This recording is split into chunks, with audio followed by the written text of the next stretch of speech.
या देशाला राष्ट्र म्हणून टिकवायचं असेल तर पहिल्यांदा मराठ्यांचा इतिहास ह्या देशात 10वी पर्यंत कुठल्याही भाषेतले लोक असोत हे सक्तीचा केला पाहिजे. संस्कृत शिकवली पाहिजे. देश टिकवायचा असेल तर अत्यंत अत्यावश्यक गोष्टी याच्या.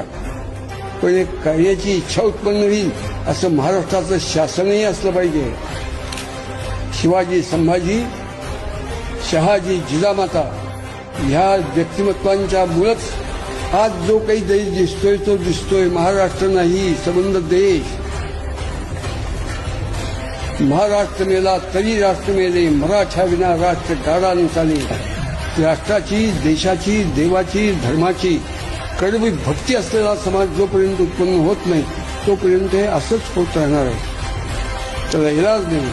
कर्तव्य एकच की समाजाला देश, देव, धर्म करण्याची दिशा समजावून सांगितली पाहिजे आणि ती सांगत असताना निस्वार्थ जीवन जगून सांगितली पाहिजे. राजकारण म्हणून नाही.